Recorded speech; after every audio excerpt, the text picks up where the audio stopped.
ਗੁਰੂ ਗ੍ਰੰਥ ਸਾਹਿਬ ਦੀ ਬਾਣੀ ਨੂੰ ਅਸੀਂ ਕਾਫੀ ਟਾਈਮ ਤੋਂ ਵਿਚਾਰ ਰਹੇ ਹਾਂ। ਇੱਕ ਬੜੀ ਵਿਲੱਖਣ ਜੀ ਇੱਕ ਟੈਕਨੀਕ ਗੁਰੂ ਸਾਹਿਬ ਨੇ ਦੱਸੀ ਸੀ ਇਹਦੇ ਵਿੱਚ, ਬਾਣੀ ਦੇ ਵਿੱਚ, ਕਿ ਜਿਤਨੇ ਵੀ ਲਫ਼ਜ਼ ਆਮ ਦੁਨੀਆ ਦੀ ਵਰਤੋਂ ਦੇ ਵਿੱਚ ਯੂਜ਼ ਕੀਤੇ ਜਾਂਦੇ ਸੀ, ਜੋ ਲੋਕਾਂ ਨੂੰ ਸਮਝ ਆਉਂਦੇ ਸੀ, ਜੋ ਵਰਤੋਂ 'ਚ ਹੁੰਦੇ ਸੀ, ਉਹਨਾਂ ਲਫ਼ਜ਼ਾਂ ਨੂੰ ਬਾਣੀ ਦੇ ਵਿੱਚ ਇਸਤੇਮਾਲ ਕੀਤਾ। ਬਾਣੀ ਦੇ ਵਿੱਚ ਉਸ ਲਫ਼ਜ਼ਾਂ ਨੂੰ ਰੱਖ ਕੇ ਉਹਨਾਂ ਦੇ ਮੀਨਿੰਗ ਆਪਣੇ ਦਿੱਤੇ।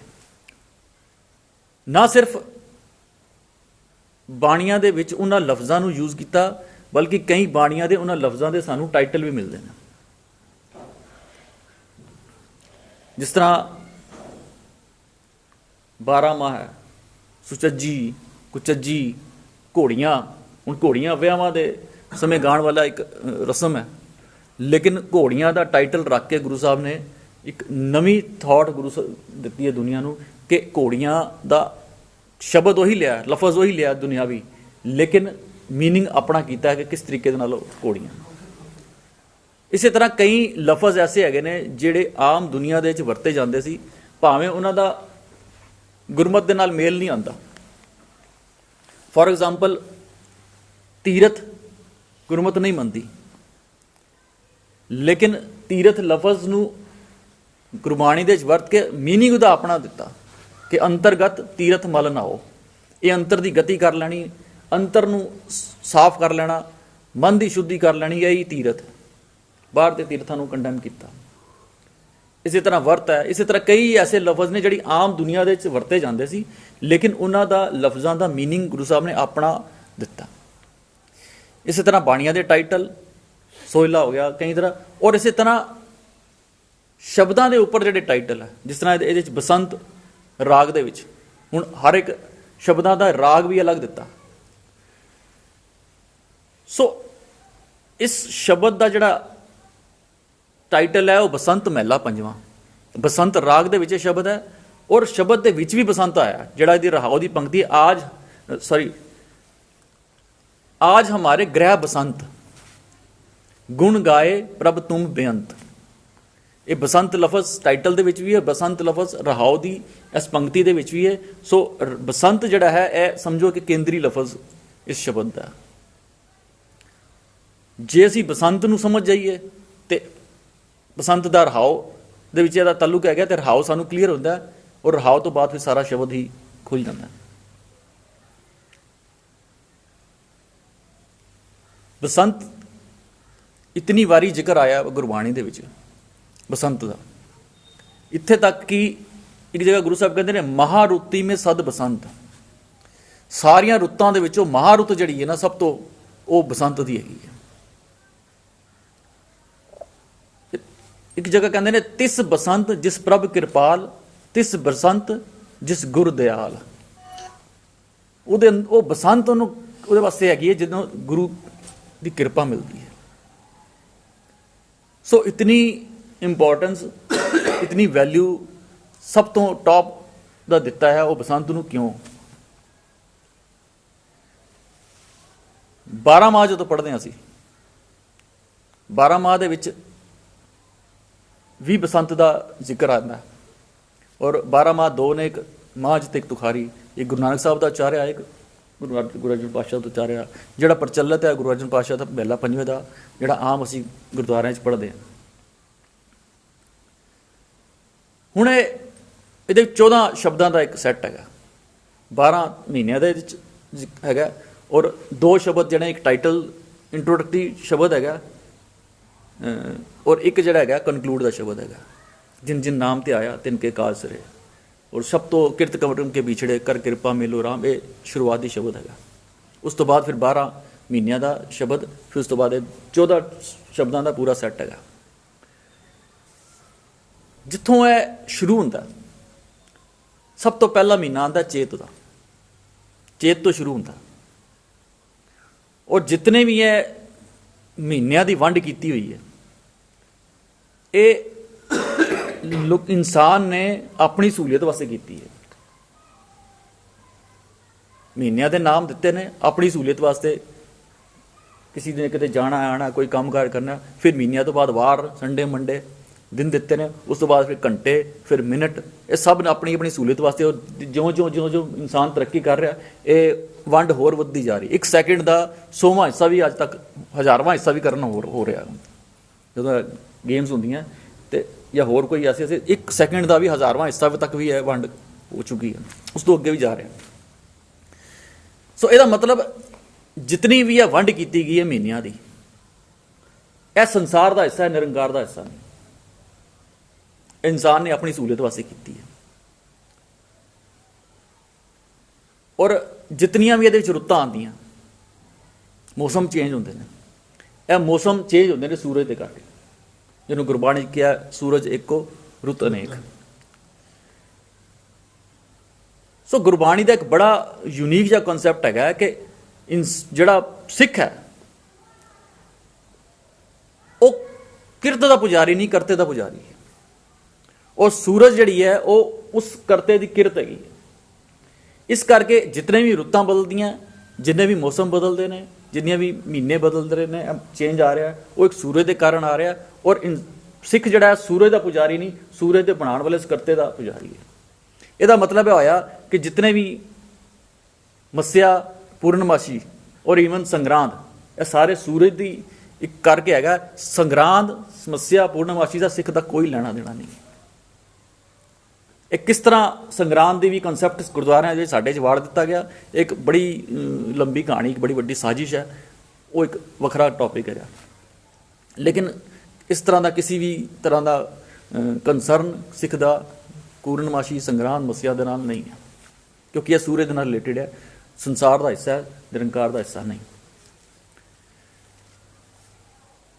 ਹੁਣ ਜਿਤਨੀਆਂ ਵੀ ਰੁੱਤਾਂ ਬਦਲ ਰਹੀਆਂ, ਜੋ 12 ਮਾਹ ਦੇ ਵਿੱਚ ਗੁਰਬਾਣੀ 'ਚ ਜੋ ਕਨਸੈਪਟ ਗੁਰੂ ਸਾਹਿਬ ਨੇ ਦਿੱਤਾ, ਉਹ ਇਹ ਦਿੱਤਾ ਕਿ ਜਿਸ ਤਰ੍ਹਾਂ ਇਹ ਰੁੱਤਾਂ ਬਾਹਰ ਬਦਲ ਰਹੀਆਂ ਨਾ, ਇਸ ਤਰ੍ਹਾਂ ਹੀ ਰੁੱਤਾਂ ਇਨਸਾਨ ਦੇ ਅੰਦਰ ਵੀ ਬਦਲ ਰਹੀਆਂ, ਕਿਉਂਕਿ ਜੋ ਬ੍ਰਹਮੰਡੇ ਸੋਈ ਪਿੰਡੇ। ਜਿਸ ਤਰ੍ਹਾਂ ਮੌਸਮ ਬਾਹਰ ਦਾ ਬਦਲਦਾ ਰਹਿੰਦਾ, ਇਸੇ ਤਰ੍ਹਾਂ ਇਨਸਾਨ ਦੇ ਅੰਦਰ ਦਾ ਵੀ ਮੌਸਮ ਬਦਲਦਾ ਹੈ। ਕਦੀ ਇਹ ਠੰਡਾ ਹੁੰਦਾ, ਕਦੀ ਇਹ ਗਰਮ ਹੁੰਦਾ, ਕਦੀ ਕੁਛ ਹੁੰਦਾ, ਕਦੀ ਕੁਛ ਹੁੰਦਾ। ਇਹ ਗੱਲ ਵੱਖਰੀ ਹੈ ਕਿ ਬਾਹਰ ਦਾ ਮੌਸਮ 4-4, 6-6 ਮਹੀਨੇ, 2-2 ਮਹੀਨਿਆਂ ਬਾਅਦ ਬਦਲਦਾ, ਲੇਕਿਨ ਇਨਸਾਨ ਦਾ ਅੰਦਰ ਦਾ ਮੌਸਮ ਤੇ ਦਿਨ 'ਚ ਪਤਾ ਨਹੀਂ ਕਿੰਨੀਆਂ ਰੁੱਤਾਂ ਬਦਲ ਜਾਂਦੀਆਂ। ਲੇਕਿਨ ਜੋ ਕਨਸੈਪਟ ਗੁਰੂ ਸਾਹਿਬ ਨੇ ਗੁਰਬਾਣੀ ਦਿੱਤਾ, ਉਹ ਇਸ ਤਰ੍ਹਾਂ ਦਾ ਹੈ ਕਿ ਬਾਹਰ ਭਾਵੇਂ ਜਿਤਨੀ ਵੀ ਠੰਡ ਹੋਏ, ਉਹ ਮਾਂ ਦੀ ਸਰਦੀ ਹੋਏ, ਲੇਕਿਨ ਹੋ ਸਕਦਾ ਬੰਦਾ ਅੰਦਰ ਬੈਠਾ ਤਪਦਾ ਹੋਏ, ਜੀਓ ਤਪਦਾ ਹੈ ਬਾਹਰੋਂ ਬਾਹਰ, ਤਪ ਖੱਪੇ ਬਹੁਤ ਵਾਰ, ਜਿੰਨੀ ਮਰਜ਼ੀ ਬਾਹਰ ਠੰਡ ਪੈਂਦੀ ਹੋਏ, ਹੋ ਸਕਦਾ ਇਨਸਾਨ ਅੰਦਰੋਂ ਤਪਦਾ ਸੜਦਾ ਹੀ ਹੋਏ ਈਰਖਾ ਦੀ ਅੱਗ ਦੇ ਵਿੱਚ। ਲੇਕਿਨ ਇਹ ਵੀ ਹੋ ਸਕਦਾ ਕਿ ਬਾਹਰ ਇਤਨੀ ਜੇਠ ਹਾੜ ਦੀ ਗਰਮੀ ਪੈ ਰਹੀ ਹੋਏ ਔਰ ਸਿੱਖ ਅੰਦਰ ਠੰਡਕ ਦੇ ਨਾਲ ਭਰਿਆ ਹੋਏ, ਇਹ ਵੀ ਪੋਸੀਬਿਲਿਟੀ ਹੈਗੀ ਹੈ। ਸੋ ਇਹ ਰੁੱਤ ਅੰਦਰ ਦੀ ਔਰ ਇਹ ਰੁੱਤ ਬਾਹਰ ਦੀ ਨੂੰ ਮਿਲਾ ਕੇ ਗੁਰੂ ਸਾਹਿਬ ਨੇ ਉਸ 12 ਮਾਹ ਨੂੰ ਤਿਆਰ ਕੀਤਾ। ਹਾਲਾਂਕਿ ਜੋ 12 ਮਾਹ ਦੇ ਵਿੱਚ ਜੋ ਲਫ਼ਜ਼ ਯੂਜ਼ ਕੀਤੇ ਮਹੀਨਿਆਂ ਦੇ, ਉਹ ਵੀ ਉਹ ਲਫ਼ਜ਼ ਨਹੀਂ ਸੀ ਹੈਗੇ ਜਿਹੜੇ ਕਿ ਆਮ ਵਰਤੋਂ 'ਚ ਹੁੰਦੇ ਨੇ। ਜਿਸ ਤਰ੍ਹਾਂ ਕਿ ਫਾਗਣ ਤੇ ਫਗਣ ਨਹੀਂ ਲਿਖਿਆ, ਉੱਥੇ ਲਿਖਿਆ ਫਲ ਗੁਣ, ਲਫ਼ਜ਼ ਫਲ ਗੁਣ ਕੀਤਾ। ਇਸ ਤਰ੍ਹਾਂ ਮੱਘਰ ਦਾ ਮਹੀਨਾ ਹੈ, ਲੇਕਿਨ ਮੱਘਰ ਨਹੀਂ ਕੀਤਾ, ਉੱਤੇ ਬਿੰਦੀ ਪਾਈ, ਉੱਤੇ ਲਿਖਿਆ ਮੰਗਰ। ਉਹਨੂੰ ਨਿਖੇੜ ਕੇ ਪੜਾਂਗੇ, ਸੰਧੀ ਵਿਛੇਦ ਕਰਕੇ ਬਣੇਗਾ ਮਨ ਘਰ। ਇਸੇ ਤਰ੍ਹਾਂ ਸਾਰੇ ਲਫ਼ਜ਼ ਜਿਹੜੇ ਨੇ ਸਾਨੂੰ ਉਹ ਦੁਨਿਆਵੀ ਲਫ਼ਜ਼ ਨੇ, ਲੇਕਿਨ ਉਹਦੇ ਮੀਨਿੰਗ ਔਰ ਈਵਨ ਲਫ਼ਜ਼ ਵੀ ਆਪਣੇ ਗੁਰੂ ਸਾਹਿਬ ਨੇ ਦੇਖੇ, ਉਹਦਾ ਮੀਨਿੰਗ ਅਲੱਗ ਤਰੀਕੇ ਦੇ ਨਾਲ ਕੀਤਾ। ਸੋ ਇਸ ਤਰ੍ਹਾਂ ਸਾਰੇ ਸਾਲ ਦੇ ਵਿੱਚ ਜਿਹੜੀਆਂ ਰੁੱਤਾਂ ਬਦਲਦੀਆਂ ਹਨ, ਅਗਰ ਬੇਸਿਕ ਰੂਪ ਦੇ ਵਿੱਚ ਰੁੱਤਾਂ ਲਈਏ ਤੇ ਬੇਸਿਕ ਰੂਪ ਦੇ ਵਿੱਚ ਰੁੱਤਾਂ ਦੋ ਹੀ ਹੁੰਦੀਆਂ, ਇੱਕ ਸਰਦੀ ਤੇ ਇੱਕ ਗਰਮੀ, ਇਹ ਬੇਸਿਕ ਹੈ।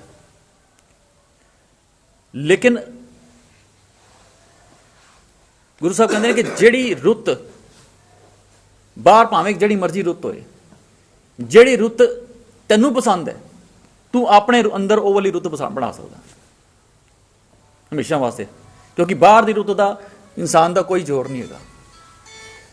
ਔਰ ਜਿਤਨੀਆਂ ਵੀ ਰੁੱਤਾਂ ਬਦਲ ਰਹੀਆਂ ਬਾਹਰ ਦੀਆਂ, ਇਹ ਕਰਮ ਤੇ ਨਿਰਭਰ ਹੁੰਦੀਆਂ। ਜੇ ਠੰਡ ਪੋਹ ਮਾਹ ਦੀ ਮਹੀਨਾ ਹੋਏ ਔਰ ਹੋਏ ਗਰਮੀ, ਤੇ ਉਹਨੂੰ ਪੋਹ ਮਾਹ ਕੋਈ ਮੰਨਦਾ ਨਹੀਂ, ਕਹਿੰਦਾ। ਜਿਸ ਤਰ੍ਹਾਂ ਅੱਜ ਕੱਲ੍ਹ ਦੇਖੋ, ਭਾਵੇਂ ਮਹੀਨਾ ਫਾਗਣ ਦਾ, ਲੇਕਿਨ ਬਾਰਿਸ਼ ਹੋ ਰਹੀ ਹੈ, ਲੋਕੀ ਕਹਿ ਰਹੇ ਨੇ ਯਾਰ ਇਹ ਸਾਵਣ ਹੀ ਬਣ ਗਿਆ, ਕਹਿੰਦੇ ਪਏ ਨਾ, ਇਹ ਤਾਂ ਸਾਵਣ ਹੀ ਬਣਿਆ ਪਿਆ। ਸੋ ਸਾਰਾ ਜਿਹੜੀ ਰੁੱਤ ਔਰ ਮਹੀਨੇ ਦਾ ਵੀ ਨਾਮ ਹੈ ਉਹ ਉਹਦੇ ਕਰਮ ਤੇ ਡਿਪੈਂਡ ਕਰਦਾ। ਇਹੀ ਗੁਰਬਾਣੀ ਦਾ ਸਿਧਾਂਤ ਹੈ। ਗੁਰੂ ਸਾਹਿਬ ਨੇ ਕਿਹਾ ਕਿ ਜਿਹੜੀ ਰੁੱਤ ਤੂੰ ਬਣਾਉਣਾ ਚਾਹੁੰਦਾ ਤੂੰ ਉਹੋ ਜਿਹੇ ਕਰਮ ਕਰ ਲੈ, ਤੇਰੇ ਅੰਦਰ ਉਹੋ ਜਿਹੀ ਰੁੱਤ ਬਣ ਸਕਦੀ ਹੈ। ਜਿਹੋ ਜਿਹੇ ਤੇਰੇ ਕਰਮ ਹੋਣਗੇ ਉਹੋ ਜਿਹੇ ਅੰਦਰ ਤੇਰੇ ਅੰਦਰ ਉਹ ਰੁੱਤ ਚੱਲੇਗੀ। ਸੋ ਸਾਰੇ ਸਾਲ ਦੇ ਵਿੱਚ ਸਭ ਤੋਂ ਜ਼ਿਆਦਾ ਪਸੰਦ ਕੀਤੀ ਜਾਣ ਵਾਲੀ ਰੁੱਤ ਕਿਹੜੀ ਹੈਗੀ? ਸਭ ਤੋਂ ਜ਼ਿਆਦਾ ਰੁੱਤ ਜਿਹੜੀ ਪਸੰਦ ਕੀਤੀ ਜਾਂਦੀ ਉਹ ਕੀਤੀ ਜਾਂਦੀ ਬਸੰਤ ਦੀ ਰੁੱਤ। ਨਾ ਇਹਦੇ ਠੰਡ ਹੁੰਦੀ ਹੈ ਨਾ ਇਹਦੇ 'ਚ ਗਰਮੀ ਹੁੰਦੀ, ਜਿਹੜੀ ਅੱਜ ਕੱਲ੍ਹ ਚੱਲ ਰਹੀ ਹੈ। ਕਿਸੇ ਨੂੰ ਇਸ ਰੁੱਤ ਤੋਂ ਸ਼ਿਕਾਇਤ ਨਹੀਂ ਹੁੰਦੀ। ਔਰ ਇਹੀ ਉਹ ਮੌਸਮ ਹੁੰਦਾ ਜਿਹਦੇ ਸਭ ਤੋਂ ਜ਼ਿਆਦਾ ਫੁੱਲ ਖਿੜਦੇ ਨੇ, ਸਭ ਤੋਂ ਜ਼ਿਆਦਾ ਹਰਿਆਵਲ ਹੁੰਦੀ ਹੈ, ਸਭ ਤੋਂ ਜ਼ਿਆਦਾ ਬਨਸਪਤੀ 'ਚ ਖਿਲਾਵਟ ਹੁੰਦੀ ਹੈ। ਇਹ ਬਸੰਤ ਦੀ ਰੁੱਤ ਜਿਹੜੀ ਹੈ ਸਾਰੇ ਸਾਲ ਦੇ ਵਿੱਚੋਂ ਪਸੰਦ ਕੀਤੀ ਜਾਣ ਵਾਲੀ। ਇਹ ਗਰਮੀ ਔਰ ਸਰਦੀ ਦਾ ਸੁਮੇਲ ਹੁੰਦਾ, ਨਾ ਜ਼ਿਆਦਾ ਠੰਡ ਹੁੰਦੀ ਨਾ ਜ਼ਿਆਦਾ ਗਰਮੀ ਹੁੰਦੀ ਹੈ, ਜਿਹਨੂੰ ਗੁਰਬਾਣੀ ਦੇ ਸਹਿਜ ਅਵਸਥਾ ਕਹਿੰਦੇ ਨੇ। ਕੰਟੈਂਟਡ, ਬਿਲਕੁਲ ਆਨੰਦਮਈ ਜੀਵਨ, ਨਾ ਗਰਮ ਹੋਏ ਨਾ ਠੰਡਾ ਹੋਏ, ਬਿਲਕੁਲ ਸਹਿਜ। ਇਹ ਰੁੱਤ ਸਭ ਤੋਂ ਜ਼ਿਆਦਾ ਪਸੰਦ ਕੀਤੀ ਜਾਣ ਵਾਲੀ ਰੁੱਤ ਹੈ। ਔਰ ਇਹੀ ਰੁੱਤ ਵਾਸਤੇ ਗੁਰੂ ਸਾਹਿਬ ਨੇ ਇਸ ਨੂੰ ਸਭ ਤੋਂ ਮਹਾਰੁੱਤੀ ਮੈਂ ਸਦ ਬਸੰਤ ਕਿਹਾ ਕਿ ਇਹ ਰੁੱਤ ਤੇਰੇ ਅੰਦਰ ਹਰ ਵੇਲੇ ਬਣੀ ਰਹੇ। ਤੂੰ ਆਪਣੇ ਅੰਦਰ ਇਹ ਰੁੱਤ ਬਣਾ ਕੇ ਰੱਖ, ਸਹਿਜ ਅਵਸਥਾ ਦੀ, ਜਿਹਨੂੰ ਕਿ ਬੈਲੈਂਸਡ ਲਾਈਫ ਕਹਿੰਦੇ ਨੇ। ਸੋ ਇਹ ਸਾਰਾ ਕਨਸੈਪਟ ਗੁਰੂ ਸਾਹਿਬ ਨੇ ਦਿੱਤਾ ਕਿ ਚੇਤ ਤੋਂ ਸ਼ੁਰੂ ਕੀਤਾ, ਬਸੰਤ ਦੀ ਰੁੱਤ ਤੋਂ। ਔਰ ਬਸੰਤ ਦੀ ਰੁੱਤ ਦੇ 2 ਮਹੀਨੇ ਹੁੰਦੇ ਨੇ, ਇੱਕ ਚੇਤ ਔਰ ਇੱਕ ਫੱਗਣ। ਇਹ 2 ਮਹੀਨੇ ਬਸੰਤ ਦੀ ਰੁੱਤ ਦੇ ਹੁੰਦੇ ਨੇ। ਔਰ ਚੇਤ ਤੋਂ ਸ਼ੁਰੂ ਕਰਕੇ ਪੂਰੀ ਯਾਤਰਾ ਹੈਗੀ ਉਸ 12 ਮਾਹ ਦੇ ਵਿੱਚ। ਕਿਸ ਤਰ੍ਹਾਂ ਬਰਸਾਤਾਂ ਦੇ ਵਿੱਚ ਕੀ ਦਿੱਕਤ ਹੁੰਦੀ ਹੈ, ਉਹਦੇ ਵਿੱਚ ਲਫ਼ਜ਼ ਜਿਹੜਾ ਅਗਰ ਭਾਦੋ ਲਫ਼ਜ਼ ਹੈ, ਲੇਕਿਨ ਭਾਦੋ ਲਫ਼ਜ਼ ਗੁਰੂ ਸਾਹਿਬ ਨੇ ਇਸਤੇਮਾਲ ਨਹੀਂ ਕੀਤਾ। ਉੱਥੇ ਲਫ਼ਜ਼ ਲਿਖਿਆ ਭਾ ਦੋਏ, 2 ਭਾ ਡੁਐਲਿਟੀ ਵਾਲੇ। ਸੋ ਉਹ ਬਰਸਾਤ ਦੇ ਵਿੱਚ ਕੀ ਪ੍ਰੋਬਲਮ ਹੁੰਦੀਆਂ ਹੈ, ਫਿਰ ਠੰਡ ਦੇ ਵਿੱਚ ਕੀ ਪ੍ਰੋਬਲਮ ਹੁੰਦੀ ਹੈ, ਫਿਰ ਗਰਮੀ ਦੇ ਵਿੱਚ, ਇਹ ਸਾਰੀਆਂ ਅੰਦਰ ਦੀ ਰੁੱਤ, ਬਾਹਰ ਦੀ ਨਹੀਂ। ਜਿਹੜੇ ਤੇਰੇ ਅੰਦਰ ਦੀ ਰੁੱਤ ਚੱਲ ਰਹੀ ਨਾ ਉਹਦੇ ਨਾਲ ਤੈਨੂੰ ਕੀ ਕੀ ਪ੍ਰੋਬਲਮ ਹੋ ਰਹੀ ਹੈ, ਫਿਰ ਉਹ ਸਾਰਾ ਘੁਮਾ ਕੇ ਸਾਰੀ ਯਾਤਰਾ ਕਰਾ ਕੇ ਮੁੱਲ ਫਾਗਣ ਦੇ ਖਤਮ ਕੀਤਾ ਕਿ ਤੈਨੂੰ ਫਿਰ ਮੁੜ ਕੇ ਤੈਨੂੰ ਇਹ ਜੀਵਨ ਪ੍ਰਾਪਤ ਹੋ ਸਕਦਾ। ਬਸੰਤ ਦੀ ਰੁੱਤ ਤੇਰੇ ਅੰਦਰ ਬਣ ਸਕਦੀ ਹੈ, ਜੋ ਰੁੱਤ ਲੈ ਕੇ ਤੂੰ ਪ੍ਰਮਾਤਮਾ ਕੋਲੋਂ ਆਇਆ ਸੀ ਜਦੋਂ ਪੈਦਾ ਹੋਇਆ ਸੀ।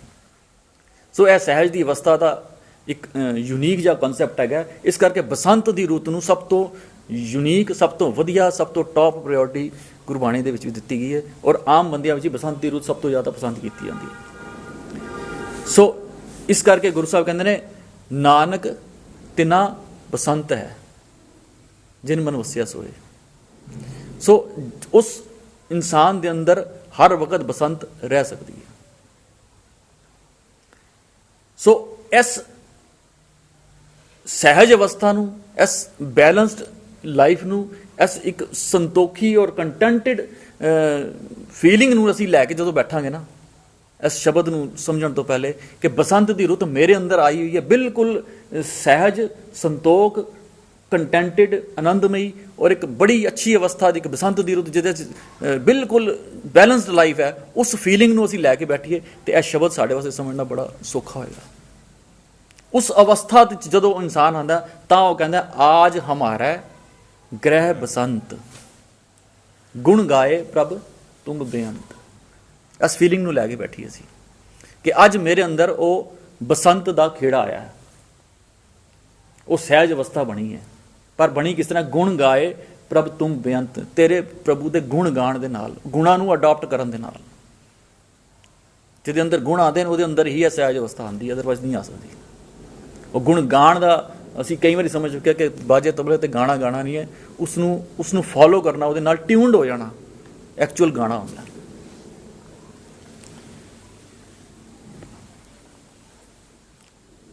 ਲੇਕਿਨ ਇਹ ਬਣਦੀ ਕਿਸ ਤਰ੍ਹਾਂ?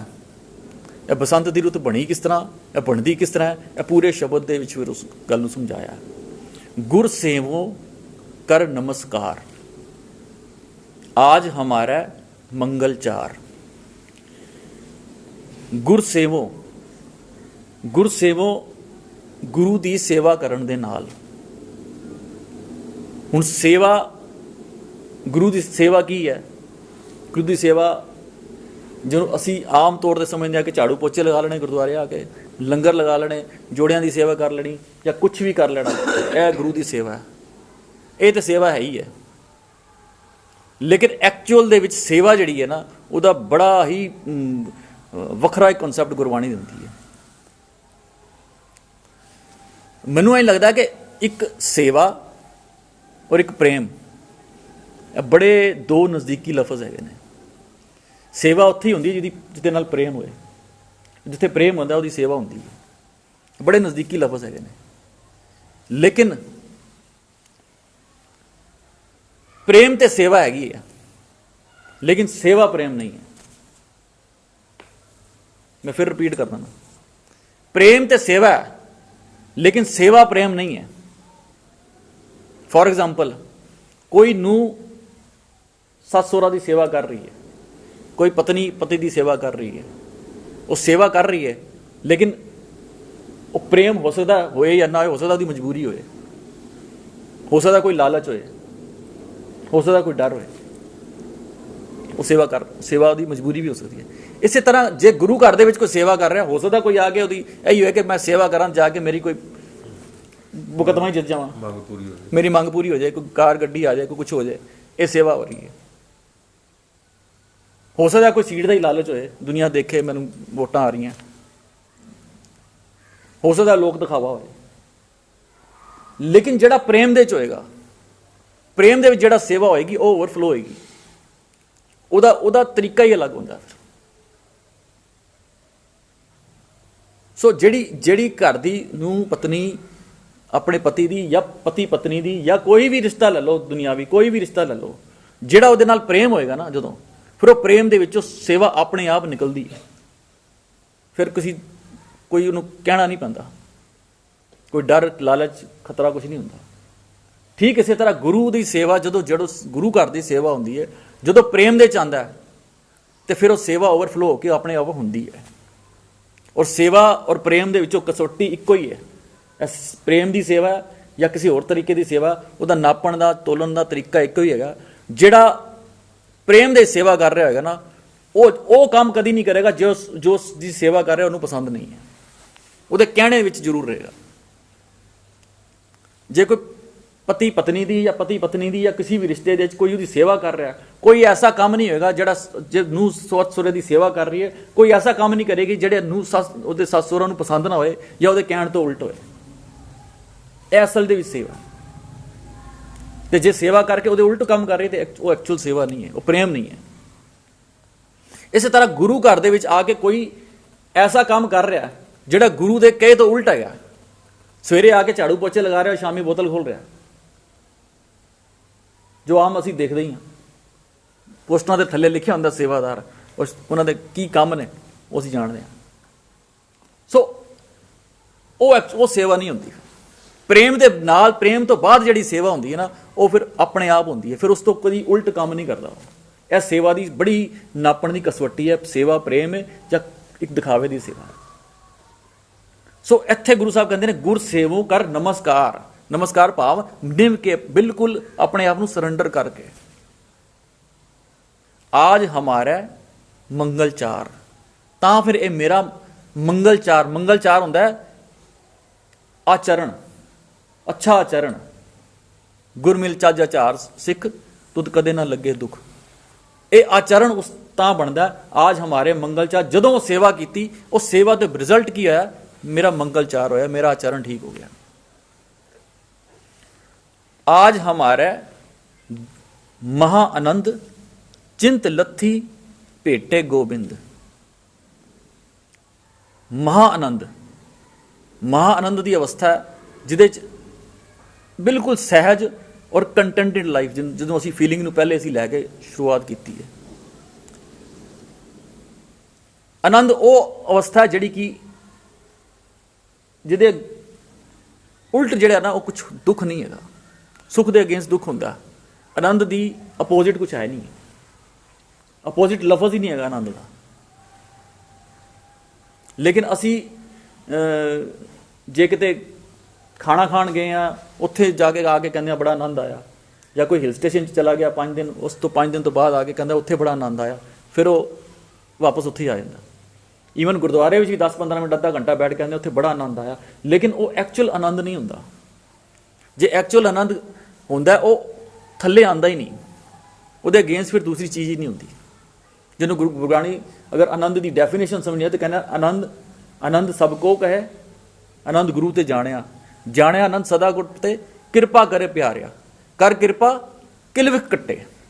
ਜਿਹੜੇ ਅੰਦਰੋਂ ਕਿਲਵਿਖ, ਕਲੇਸ਼, ਡਰ, ਤੋਖਲੇ, ਖਟਕੇ, ਭਉ, ਚਿੰਤਾ ਇਹ ਸਾਰੀ ਲੱਥ ਜਾਂਦੀ ਹੈ ਨਾ ਜਦੋਂ, ਤਾਂ ਐਕਚੁਅਲ ਆਨੰਦ ਦੀ ਅਵਸਥਾ ਕਹਿੰਦੀ ਹੈ। ਕਰ ਕਿਰਪਾ ਕਿਲਵਿਖ ਕੱਟੇ, ਗਿਆਨ ਅੰਜਨ ਸਾਰਿਆ, ਅੰਦਰੋਂ ਜਿਨਕਾ ਮੋਹ ਟੁੱਟਾ ਤਿਨਕਾ ਸ਼ਬਦ ਸੱਚੇ ਸਵਾਰਿਆ। ਉਹਦਾ ਸ਼ਬਦ, ਉਹਦੇ ਲਫ਼ਜ਼, ਉਹਦੀ ਬੋਲਣੀ, ਉਹਦੀ ਡੀਡ ਅੱਛੀ ਹੋ ਜਾਂਦੀ ਹੈ। ਕਹੇ ਨਾਨਕ ਇਹ ਆਨੰਦ ਹੈ, ਆਨੰਦ ਗੁਰੂ ਤੇ ਇਹ ਆਨੰਦ ਹੈ ਜਿਹਦੇ ਅੰਦਰੋਂ ਕਲ, ਕਲੇਸ਼, ਦੁੱਖ, ਤੋਖਲੇ, ਪਾਪ, ਕੁਛ ਵੀ ਹੈ ਜਿਹੜੀ ਅੰਦਰ ਦੀ ਕਲ ਹੈ ਨਾ, ਉਹ ਕੱਟੀ ਜਾਂਦੀ ਹੈ ਨਾ ਜਦੋਂ, ਇਹ ਐਕਚੁਅਲ ਆਨੰਦ ਹੁੰਦਾ ਹੈ। ਜਿਹਨੂੰ ਗੁਰੂ ਸਾਹਿਬ ਕਹਿੰਦੇ ਨੇ ਚਿੰਤ ਲੱਥੀ ਭੇਟੇ ਗੋਬਿੰਦ, ਚਿੰਤਾ ਲੱਥ ਜਾਣੀ। ਚਿੰਤਾ ਤੋਂ ਬੰਦਾ ਕਦੀ ਵੀ ਆਨੰਦ ਦੇ ਵਿੱਚ ਨਹੀਂ ਹੋ ਸਕਦਾ। ਇਹ ਬੜੀਆਂ ਵਿਲੱਖਣ ਅਲੱਗ-ਅਲੱਗ ਚੀਜ਼ਾਂ ਹੈਗੀਆਂ। ਜੇ ਬੰਦਾ ਆਨੰਦ ਵਿੱਚ ਹੋਏਗਾ ਉਹ ਚਿੰਤਾ 'ਚ ਨਹੀਂ ਹੋਏਗਾ, ਜਦੋਂ ਚਿੰਤਾ 'ਚ ਹੋਏਗਾ ਆਨੰਦ ਵਿੱਚ ਨਹੀਂ ਹੋਏਗਾ। ਇਹ ਹੋ ਹੀ ਨਹੀਂ ਸਕਦਾ। ਸੋ ਇਹ ਬੜੀਆਂ ਅਪੋਜ਼ਿਟ ਗੱਲਾਂ ਦੱਸ ਕੇ ਗੁਰੂ ਸਾਹਿਬ ਨੇ ਦੱਸਿਆ ਕਿ ਆਜ ਹਮਾਰਾ ਮਹਾ ਆਨੰਦ ਚਿੰਤ ਲੱਥੀ ਭੇਟੇ ਗੋਬਿੰਦ। ਜਦੋਂ ਗੁਰੂ ਗੋਬਿੰਦ ਉਸ ਪਰਮਾਤਮਾ ਦੇ ਨਾਲ ਭੇਂਟ ਹੋ ਗਈ, ਚਿੰਤ ਲੱਥ ਗਈ, ਇਹੀ ਆਨੰਦ ਦੀ ਅਵਸਥਾ।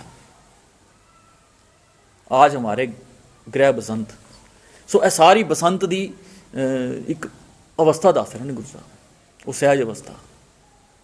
ਭਾਵੇਂ ਬਾਹਰ ਹੁਣ ਬਸੰਤ ਚੜਿਆ ਹੋਇਆ, ਲੇਕਿਨ ਅੰਦਰੋਂ ਬੰਦਾ ਤਪਦਾ ਹੋਇਆ, ਤੇ ਗੁਰੂ ਸਾਹਿਬ ਕਹਿੰਦੇ ਨੇ ਤਿਸ ਮਨ ਕੋ ਬਸੰਤ ਕੀ ਲਗੇ ਨਾ ਸੋਏ। ਇਹ ਮਨ ਜਲਿਆ, ਦੂਜੇ ਦੇ ਬਾਹਰ ਬਸੰਤ ਚੜਿਆ, ਤੇਰੇ ਅੰਦਰ ਬਸੰਤ ਨਹੀਂ ਹੈ।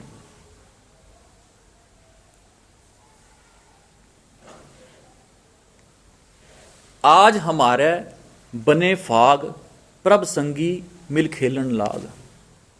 आज हमारे बने फाग, फाग मतलब फागण का महीना। यह फागण का महीना हुण बनया मेरा। प्रभ संगी मिल खेलन लाग। प्रभ संगी भाव वो परमात्मा के संगी कौन ने? उस परमात्मा के गुण। जदों गुण बनते हैं ना तां यह खेड बनती है। जद तक गुण नहीं है ना इंसान के, तद तक यह खेड बन नहीं सकती बसंत वाली।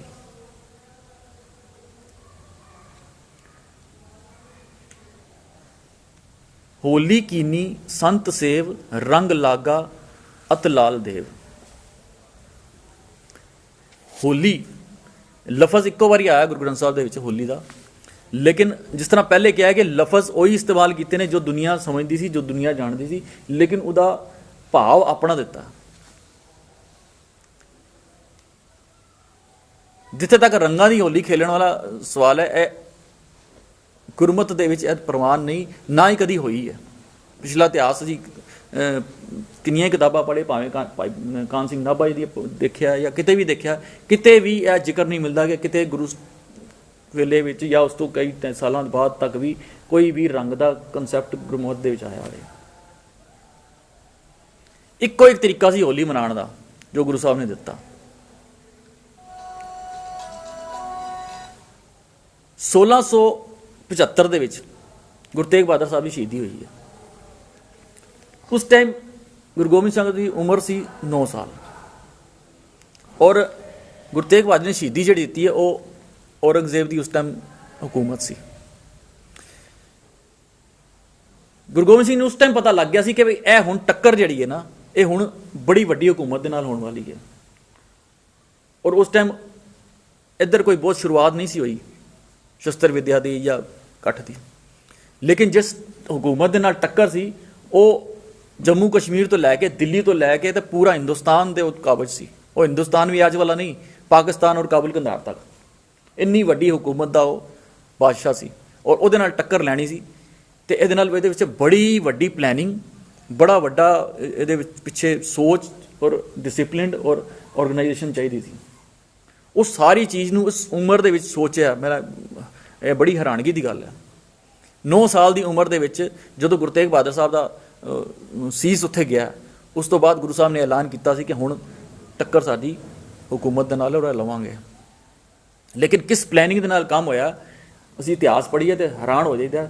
उस टाइम तो बाद आनंदपुर साहब का जो गुरु साहब ने वसाया सी इलाका, इस तो बाद गुरु गोबिंद सिंह साहब ने इत्थे किले दी सारियां की शुरू कीतियां। 5 किले बनाए गए, जिहदे विच लोहगढ़, केसगढ़, हौलगढ़, निर्मोहगढ़, आनंदगढ़। उत्थे अगर जाओ तो 5 किले सानूं देखण नूं मिलते हैं। ये बड़ी प्लैनिंग दे नाल पूरे इलाके दे विच 5 किलो उन्हां हिफाजत वास्ते बनाए गए, और यह किले रातों रात नहीं सी बन गए, कई साल लगे इन्हां दे बनाउण दे विच।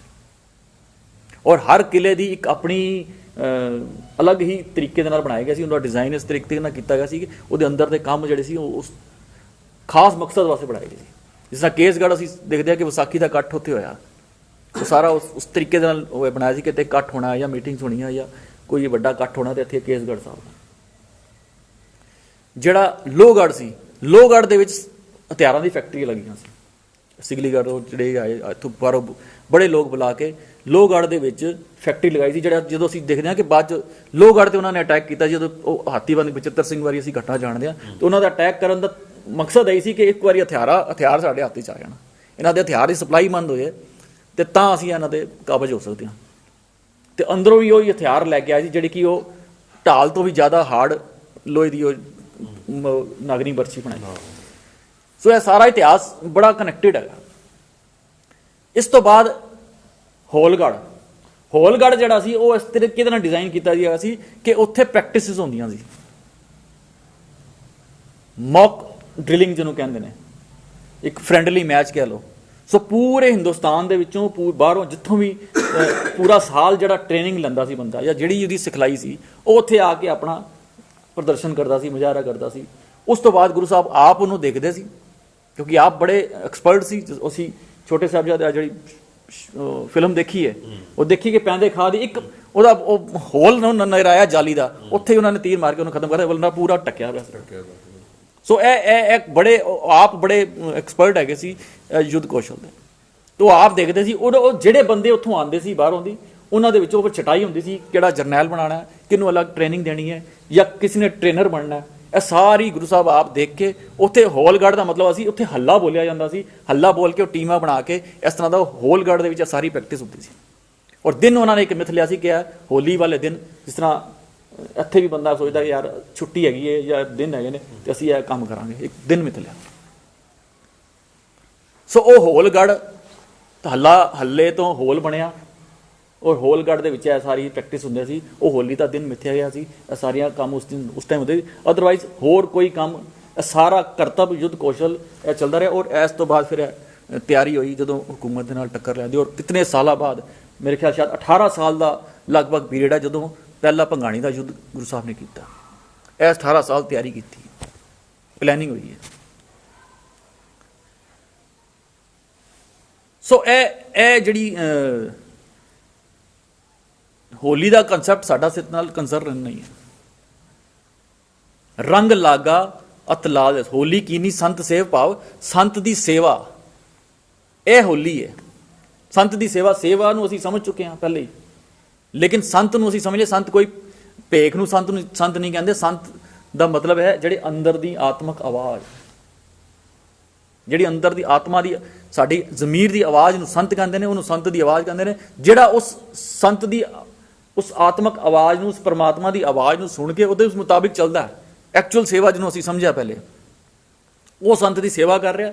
ਜਿਹਦੇ ਉਹਦੇ ਮੁਤਾਬਿਕ ਨਹੀਂ ਚੱਲਦਾ, ਉਲਟ ਚੱਲਦਾ, ਉਹਨੂੰ ਕਹਿੰਦੇ ਨੇ ਸੰਤ ਕੀ ਨਿੰਦਾ। ਸੰਤ ਸਰਨ ਜੋ ਜਨ ਪਰ ਹੈ ਸੋ ਜਨ ਉਦਰ ਅਨਹਾਰ। ਸੰਤ ਕੀ ਨਿੰਦਾ ਉਹ ਜਿਹੜੀ ਆਵਾਜ਼ ਆ ਰਹੀ ਅੰਦਰੋਂ, ਉਹਨੂੰ ਇਗਨੋਰ ਕਰ ਰਿਹਾ, ਮੈਂ ਨਹੀਂ ਸੁਣਦਾ ਤੇਰੀ। ਇਹਨੂੰ ਸਾਰਾ ਅਸੀਂ ਸੁਖਮਨੀ ਸਾਹਿਬ ਦਾ ਸੰਤ ਦੀ ਜਿਹੜੀ ਅਸ਼ਟਪਦੀਆਂ ਨੂੰ ਸਮਝ ਸਕਦੇ ਹਾਂ ਕਿ ਸੰਤ ਦੀ ਨਿੰਦਾ ਕੀ ਹੁੰਦੀ ਹੈ ਔਰ ਸੰਤ ਦੀ ਸ਼ਰਨ ਕੀ ਹੁੰਦੀ ਹੈ। ਰੰਗ ਲਾਗਾ ਅਤ ਲਾਲ, ਰੰਗ ਲਾਗਾ ਅਤ ਲਾਲ ਦੇ ਭਾਵ ਰੰਗ ਲੱਗ ਜਾਣਾ। ਲਾਲ ਰੰਗ ਜਿਹੜਾ ਹੁੰਦਾ ਉਹ ਸਮਰਪਣ ਦਾ ਪ੍ਰਤੀਕ ਹੈ। ਸੁਹਾਗ ਦੇ ਜੋੜਾ ਲਾਲ ਰੰਗ ਦਾ ਦੱਸਿਆ ਜਾਂਦਾ। ਸੋ ਲਾਲ ਰੰਗ ਇੱਕ ਸਮਰਪਣ ਦਾ, ਇੱਕ ਪਿਆਰ ਦਾ ਪ੍ਰਤੀਕ ਹੈ। ਲਾਲ ਰੰਗ ਜਿਸ ਕੋ ਲਗਾ ਤਿਸਕੇ ਵੱਡ ਭਾਗਾ, ਮੈਲਾ ਕਦੇ ਨਾ ਹੋਵੇ ਨਾ ਲਾਗੇ ਦਾਗਾ। ਉਹ ਜਿਸ ਨੂੰ ਉਹ ਲਾਲ ਰੰਗ ਇੱਕ ਸਮਰਪਣ ਦਾ, ਇੱਕ ਪਿਆਰ ਦਾ, ਇੱਕ ਪ੍ਰੇਮ ਦਾ ਪ੍ਰਤੀਕ ਹੈ। ਜਿਸ ਨੂੰ ਇਹ ਰੰਗ ਲੱਗ ਜਾਂਦਾ ਫਿਰ ਉਹਨੂੰ ਦੂਸਰੇ ਰੰਗ ਪਸੰਦ ਹੀ ਨਹੀਂ ਆਉਂਦੇ। ਬਸ ਮੈਂ ਸੋਚਿਆ ਸੀ ਅੱਜ ਤੋਂ ਤੁਸੀਂ ਸਾਰੇ ਜਾਣਦੇ ਹੋ 10-15 ਸਾਲ ਪਹਿਲੇ ਨਾ ਪਗੜੀਆਂ ਦੇ ਰੰਗ 3-4 ਹੀ ਹੁੰਦੇ ਸੀ। ਇਹ ਜਿਸ ਤਰ੍ਹਾਂ ਸਿੱਡੀ ਸਾਹਿਬ ਨੇ ਬੰਨੀ ਹੈ, ਇਹ ਰੰਗ ਨਹੀਂ ਸੀ ਮਿਲਦਾ, ਮਤਲਬ ਮਿਲਦਾ ਸੀ ਪਰ ਇਹ ਲੋਕੀ ਲੈਂਦੇ ਨਹੀਂ ਸੀ ਕਿ ਇਹ ਕੱਚਾ ਰੰਗ ਹੁੰਦਾ, ਜਾਂ ਹੋਰ ਫਿਰੋਜ਼ੀ ਰੰਗ ਹੋ ਗਿਆ। ਉਹ 4-5 ਰੰਗ ਹੀ ਹੁੰਦੇ ਸੀ ਜਿਹੜੇ ਪਗੜੀਆਂ ਦੇ ਲੈਂਦੇ ਸੀ ਲੋਕੀ, ਦੂਸਰੇ ਰੰਗ ਲੈਂਦੇ ਨਹੀਂ ਸੀ ਕਿ ਯਾਰ ਇਹ ਉਤਰ ਜਾਣਗੇ। ਉਹ ਉਤਰਦੇ ਰੰਗ ਕੋਈ ਪਸੰਦ ਨਹੀਂ ਕਰਦਾ, ਜਿਹਨੂੰ ਪਤਾ ਲੱਗ ਜਾਏ ਨਾ। ਲੇਕਿਨ ਮਾਇਆ ਦੇ ਰੰਗ ਸਾਰੇ ਉਤਰਨ ਵਾਲੇ, ਅੱਜ ਹੈ ਤੇ ਕੱਲ ਨਿਕਲ ਜਾਏਗਾ। ਆਮ ਦੁਨੀਆ ਦੇ ਵਿੱਚ ਅਸੀਂ ਰੰਗ ਨਹੀਂ ਲੈਂਦੇ ਉਹਲੇ, ਲੇਕਿਨ ਅੰਤਰ ਆਤਮਾ ਦੇ ਵਿੱਚ ਅਸੀਂ ਕੱਚੇ ਰੰਗ ਕਬੂਲ ਕਰ ਲੈਂਦੇ ਹਾਂ। ਮਨ ਤਨ ਮੋਲਿਓ ਅਤ ਅਨੂਪ ਸੂਕੇ ਨਾਹੀ ਛਾਂਵ ਧੂਪ। ਇਹ ਮਨ ਤਨ ਮੋਲ ਜਾਣਾ ਭਾਵ ਖਿੜਾਵ ਆ ਜਾਣਾ। ਇਹ ਖਿੜਾਵ ਆ ਗਿਆ। ਹੁਣ ਕੀ ਹੁੰਦਾ ਜਦੋਂ ਖਿੜਾਵ ਆ ਗਿਆ ਨਾ, ਸੂਕੇ ਨਾਹੀ ਛਾਂਵ ਧੂਪ। ਸੂਕੇ ਨਾਹੀ ਛਾਂਵ ਧੂਪ ਦਾ ਮਤਲਬ ਭਾਵੇਂ ਦੁੱਖ ਹੋਏ ਭਾਵੇਂ ਸੁੱਖ ਹੋਏ, ਹੁਣ ਮੇਰਾ ਆਨੰਦ ਨਹੀਂ ਘਟਦਾ। ਦੁੱਖ ਵੇਲੇ ਦਾੜਾ ਮਾਰ ਕੇ ਰੋਣ ਲੱਗ ਪੈਂਦੀ ਦੁਨੀਆ, ਔਰ ਸੁੱਖ ਜਦੋਂ ਆਉਂਦਾ ਤੇ ਢੋਲ ਟਮੱਕੇ ਨਹੀਂ ਖਤਮ ਹੁੰਦੇ ਕਈ ਦਿਨ। ਸੋ ਸੁੱਖ ਹੋਏ ਭਾਵੇਂ ਦੁੱਖ ਹੋਏ, ਜੋ ਨਰ ਦੁੱਖ ਮੈਂ ਦੁੱਖ ਨਹੀਂ ਮਾਨੇ, ਸੁਖ ਸਨੇ ਅਰ ਪੈ ਨਹੀਂ ਜਾਗੇ ਕੰਚਨ ਮਾਟੀ ਮਾਨੇ ਵਾਲੀ ਅਵਸਥਾ ਬਣਦੀ ਹੈ। ਇਹ ਛਾਂਵ ਧੂਪ ਭਾਵ ਦੁੱਖ ਔਰ ਸੁੱਖ ਦੇ ਵਿੱਚ ਸਹਿਜ ਅਵਸਥਾ ਬਣੀ ਰਹਿੰਦੀ ਹੈ। ਸਗਲੀ ਰੁੱਤੀ ਹਰਿਆ ਹੋਏ ਸਦ ਬਸੰਤ ਗੁਰ ਮਿਲੇ ਦੇਵ। ਸਗਲੀ ਰੁੱਤੀ ਹਰਿਆ ਹੋਏ, ਸਾਰੀਆਂ ਰੁੱਤਾਂ ਦੇ ਵਿੱਚ ਭਾਵੇਂ ਬਾਹਰ ਜੇਠ ਹਾੜ ਪੋ ਮਾਂ ਕੁਛ ਵੀ ਚੱਲ ਰਿਹਾ, ਲੇਕਿਨ ਇਹ ਅੰਦਰ ਦਾ ਜਿਹੜੀ ਰੁੱਤ ਹੈ ਨਾ ਉਹ ਹਰੀ ਭਰੀ ਰਹਿੰਦੀ ਹੈ। ਇਹ ਨਹੀਂ ਚੇਂਜ ਹੁੰਦੀ। ਕਬੀਰ ਐਸਾ ਬੀਜ ਉਹ ਜੋ 12 ਮਾਸ ਫੁਲੰਤ, ਸੀਤਲ ਛਾਇਆ ਗੈਰ ਫਲ ਪੰਛੀ ਖੇਲ ਕਰੰਤ। ਉਹ ਅੰਦਰ ਦਾ ਖੇੜਾ ਜਿਹੜਾ ਨਾ ਉਹ ਹਰ ਵਕਤ ਬਣਿਆ ਰਹਿੰਦਾ। ਉਹਨੂੰ ਫਰਕ ਹੀ ਨਹੀਂ ਪੈਂਦਾ ਕਿ ਬਾਹਰ ਧੁੱਪ ਚੜੀ ਹੈ, ਗਰਮੀ ਪੈ ਰਹੀ ਹੈ ਜਾਂ ਠੰਡ ਪੈ ਰਹੀ ਹੈ, ਟ੍ਰੈਫਿਕ ਜਰਾ ਜਾਂ ਜਾਮ ਹੋ ਜਾਏ ਤੇ ਲੋਕੀ ਕਲਪ ਜਾਂਦੇ ਨੇ ਕਿ ਇਹ ਹੋਇਆ ਕਿ ਮੈਂ ਜਲਦੀ ਜਾਣਾ ਸੀ। ਉਹ ਆਰਾਮ ਨਾਲ ਬੈਠੇ ਰਹਿੰਦਾ। ਕਈ ਏਸੀ ਚਲਾ ਕੇ ਵੀ ਅੰਦਰ ਕਲਪਦੇ ਹੁੰਦੇ ਨੇ, ਗੱਡੀ ਠੰਡਾ ਏਸੀ ਚੱਲ ਰਿਹਾ ਹੁੰਦਾ, ਲੇਕਿਨ ਉਹਨਾਂ ਦੇ ਅੰਦਰ ਫਰਸਟ੍ਰੇਸ਼ਨ ਔਰ ਅੰਦਰ ਜਲਨ ਚੱਲ ਰਹੀ ਹੁੰਦੀ ਕਿ ਫਸ ਕਿੱਥੇ ਗਿਆ ਮੈਂ ਤਾਂ ਡੀਲ ਹੈਗੀ ਸੀ ਜਾਣਾ ਸੀ ਉੱਥੇ ਇਹ ਉਹ। ਜਿਹੜੀ ਸਹਿਜ ਅਵਸਥਾ ਹੁੰਦੀ ਹੈ ਉਹ ਬਿਲਕੁਲ ਕੰਟੈਂਟਡ, ਸੰਤੋਖੀ, ਬਿਲਕੁਲ ਸ਼ਾਂਤ ਜੀਵਨ ਹੁੰਦਾ। ਬਿਰਖ ਜੰਮਿਓ ਹੈ ਪਾਰ ਜਾਤ ਫੂਲ ਲੱਗੇ ਫਲ ਰਤਨ ਪਾਤ। ਇਹ ਪਾਰ ਜਾਤ ਦਾ ਵ੍ਰਿਖ ਇੱਕ ਕਾਲਪਨਿਕ ਵ੍ਰਿਖ ਹੈ ਜਿਹੜਾ ਕਿ ਸਵਰਗਾਂ ਦੇ ਵਿੱਚ ਪਤਾ ਨਹੀਂ ਕਿੱਥੇ ਹੈਗਾ, ਔਰ ਉਹਦੇ ਤੇ ਸਾਰਾ ਸਾਲ ਉਹ ਖਿੜਿਆ ਰਹਿੰਦਾ, ਔਰ ਉਹਦੇ ਤੇ ਫੁੱਲ ਫਲ ਦੀ ਜਗ੍ਹਾ ਪਤਾ ਨਹੀਂ ਕਿਹੜੇ ਕਿਹੜੇ ਰਤਨ ਔਰ ਪਤਾ ਨਹੀਂ ਕੀ ਲੱਗਦਾ। ਇਹ ਉਸ ਲਫ਼ਜ਼ ਉਸੀ ਨੂੰ ਯੂਜ਼ ਕਰਕੇ ਤੇ ਗੁਰੂ ਸਾਹਿਬ ਕਹਿੰਦੇ ਨੇ ਜਿਹੜੇ ਅੰਦਰ ਦੀ ਅਵਸਥਾ ਨਾ, ਇਹ ਅੰਦਰ ਦੀ ਅਵਸਥਾ ਜਦੋਂ ਖਿੜਾਵ ਜਾਂਦੀ ਨੇ ਤਾਂ ਬਿਰਖ ਜੰਮਿਓ ਹੈ ਪਾਰ ਜਾਤ ਫੂਲ ਲੱਗੇ ਫਲ ਰਤਨ ਪਾਤ। ਇਹ ਅੰਦਰ ਜਦੋਂ ਰਤਨ ਪਾਤ ਭਾਵੇਂ ਜਿਹੜੀ ਉਹ ਗੁਰੂ ਦੀ ਸਮਤ ਜਦੋਂ ਸੋਝੀ ਮਿਲਦੀ ਨਾ, ਜਦੋਂ ਗੁਣ ਮਿਲਦੇ ਨਾ, ਤਾਂ ਫਿਰ ਉਹਨੂੰ ਕਹਿੰਦੇ ਨੇ ਕਿ ਮਤ ਵਿੱਚ ਰਤਨ ਜਵਾਹਰ ਮਾਣਕ ਜੇ ਗੁਰ ਕੀ ਸਿੱਖ ਸੁਣੀ। ਇਹ ਅੰਦਰ ਫਿਰ ਰਤਨ ਜਵਾਹਰ ਮਾਣਕ ਹਰ ਵੇਲੇ ਖਿੜੇ ਰਹਿੰਦੇ ਨੇ, ਕਿਸੇ ਬਾਹਰਲੇ ਪਾਰ ਜਾਤ ਦੀ ਗੱਲ ਨਹੀਂ ਚੱਲ ਰਹੀ। ਤ੍ਰਿਪਤ ਅਗਾਨੇ ਹਰ ਗੁਣ ਗਾਏ ਜਨ ਨਾਨਕ ਹਰ ਹਰ ਹਰ ਧਿਆਏ। ਤ੍ਰਿਪਤ ਅਗਾਨੇ ਭਾਵ ਉਹੀ ਕੰਟੈਂਟਡ ਲਾਈਫ ਦੀ ਜ਼ਿਕਰ ਕੀਤਾ ਕਿ ਤ੍ਰਿਪਤ ਸਹਿਜ ਸੰਤੋਖ ਦੀ ਅਵਸਥਾ। ਇਹ ਆਇਆ ਹਰ ਗੁਣ ਗਾਏ, ਹਰ ਗੁਣ ਗਾਏ। ਫਿਰ ਉਹੀ ਦੁਬਾਰਾ ਜੋ ਰਹਾਉ ਦੀ ਗੱਲ ਕੀਤੀ ਹੈ, ਗੁਣ ਗਾਏ ਪ੍ਰਭ ਤੁਮ ਬੇਅੰਤ। ਹਰ ਗੁਣ ਗਾਏ ਭਾਵ ਉਸ ਰੱਬੀ ਗੁਣਾ ਦੇ ਨਾਲ ਇੱਕ ਮਿਕਤਾ, ਉਹਦੇ ਨਾਲ ਟਿਊਨਡ ਹੋ ਜਾਣਾ। ਜਨ ਨਾਨਕ ਹਰ ਹਰ ਹਰ ਧਿਆਏ। ਇਹ ਹਰੀ ਧਿਆਨ ਦੇ ਨਾਲ ਭਾਵ ਉਸ ਨੂੰ ਸਮਝਣ ਦੇ ਨਾਲ, ਉਸ ਦੇ ਗੁਣਾਂ ਨੂੰ ਅਡਾਪਟ ਕਰਨ ਦੇ ਨਾਲ ਇਹ ਅਵਸਥਾ ਬਣਦੀ ਹੈ ਬਸੰਤ ਦੀ ਅਵਸਥਾ, ਜਿਹਦਾ ਰਹਾਉ ਦੇ ਵਿੱਚ ਗੁਰੂ ਸਾਹਿਬ ਕਹਿੰਦੇ ਨੇ ਆਜ ਹਮਾਰੇ ਗ੍ਰਹਿ ਬਸੰਤ ਗੁਣ ਗਾਏ ਪ੍ਰਭ ਤੁਮ ਬੇਅੰਤ। ਪੂਰੇ ਸ਼ਬਦ ਦੇ ਵਿੱਚ ਕਿਤੇ ਵੀ ਰੰਗ ਪਾ ਕੇ, ਗੁਲਾਲ ਪਾ ਕੇ, ਪਿਚਕਾਰੀਆਂ ਗੁਬਾਰੇ ਮਾਰ ਕੇ ਵਾਲੀ ਕੋਈ ਹੋਲੀ ਦਾ ਜ਼ਿਕਰ ਨਹੀਂ ਹੈ। ਇਹ ਗੱਲ ਵੱਖਰੀ ਹੈ ਕਿ ਸਾਡੇ ਇਤਿਹਾਸਿਕ ਸਥਾਨਾਂ 'ਤੇ ਵੀ ਕਈਆਂ ਦੇ ਰੰਗ ਗੁਲਾਲ ਤੇ ਇਹ ਉਹ ਭੰਗ ਤੇ ਪਤਾ ਨਹੀਂ ਕੀ ਕੀ ਸ਼ੁਰੂ ਹੋ ਗਿਆ ਕਈ ਸਾਲਾਂ ਤੋਂ, ਔਰ ਉਹਨੂੰ ਫਿਰ ਇੰਟਰਨੈਟ 'ਤੇ ਔਰ TV 'ਤੇ ਪਤਾ ਨਹੀਂ ਕਿੱਥੇ ਕਿੱਥੇ ਦਿਖਾ ਕੇ ਇਸ ਤਰ੍ਹਾਂ ਫੈਲਾਇਆ ਜਾਂਦਾ ਕਿ ਲੱਗਦਾ ਕਿ ਸਾਡਾ ਹੀ ਹਿੱਸਾ। ਉਹਦਾ ਗੁਰਮਤ ਦੇ ਨਾਲ ਕੋਈ ਕੰਸਰਨ ਨਹੀਂ ਹੈਗਾ। ਇਹ ਬੜੀ ਵੱਡੀ ਇੱਕ ਸਾਜ਼ਿਸ਼ ਰਚੀ ਗਈ ਜਾਂ ਕਿਸ ਤਰੀਕੇ ਦੇ ਨਾਲ ਇਹ ਸਾਡੇ 'ਚ ਵਾੜੀ ਗਈ, ਇੱਕ ਵੱਖਰੀ ਕਹਾਣੀ ਹੈ। ਇਹਦਾ ਗੁਰਮਤ ਦੇ ਨਾਲ ਕਿਸੇ ਵੀ ਤਰ੍ਹਾਂ ਦਾ ਕੋਈ ਕੰਸਰਨ, ਕੋਈ ਲੈਣਾ ਦੇਣਾ ਨਹੀਂ ਹੈ। ਸੋ ਇਸੀ ਸ਼ਬਦ ਦੀ ਵਿਆਖਿਆ, ਭੁੱਲਾਂ ਚੁੱਕਾਂ ਦੀ ਖਿਮਾ। ਵਾਹਿਗੁਰੂ ਜੀ ਕਾ ਖਾਲਸਾ, ਵਾਹਿਗੁਰੂ ਜੀ ਕੀ ਫਤਿਹ।